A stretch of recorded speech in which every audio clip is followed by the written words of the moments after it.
Next question, you're going to lead off, Carlos. We're going to stick with the transfer station theme.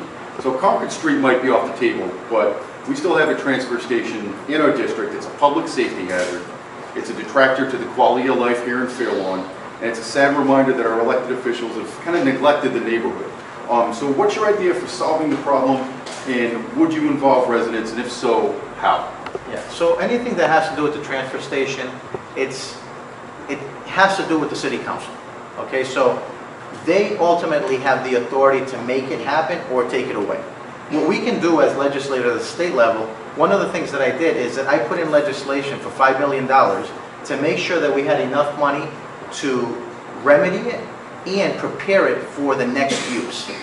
I tried to find ways where the state can support the efforts of the people of Pawtucket once we need to move away from the current transfer station site.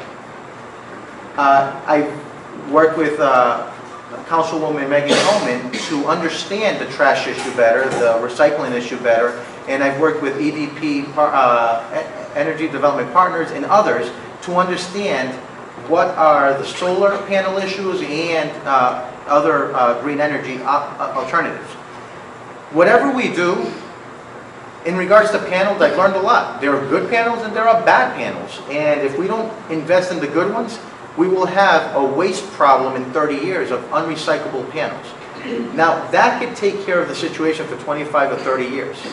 What we need to make sure we do is whatever fills that land in the future offsets the $1 million cost that will ensue on us in regards to the trash.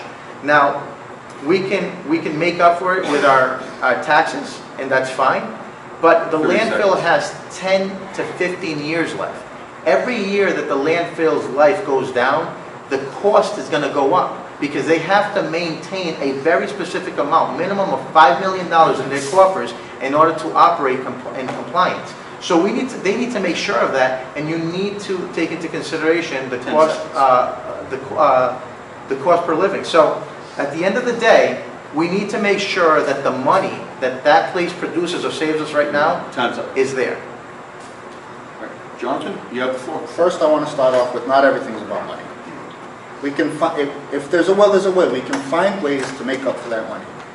Money should not be a concern when we say, oh, the traffic. No, our health is more important than that. The health of our communities are more important than that. The other day I was speaking with someone who was a passenger, and we got to talking about issues like this, and he put me onto something called anaerobic digesters. That's one idea. So it also ties into a door that I knocked where a gentleman wanted to see if we could compost. So what anaerobic digesters do is they take organic food materials and they, through a process of, I don't want to get into the science, but through the process, it creates energy, it creates electricity. So that is one way that we might be able to offset the $1 million.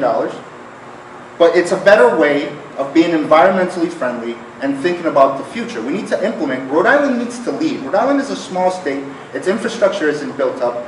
It has the potential of being the leader in green technologies. That's one idea. I've also heard Councilman Rudd's idea for solar panels over there. That's a very good idea as well. But there's no reason that it can be used just as a solar panel. What if we can get designers and engineers and architects involved to make it a beautiful place where you want to walk your dog, while it's both generating energy and creating revenues for the city? We need to think really hard about these things. We need to think out of the box. We need to think, are there ways we can be efficient with legislation and efficient with projects that they do more than one thing at the same time? And that's something I hope to bring to the table.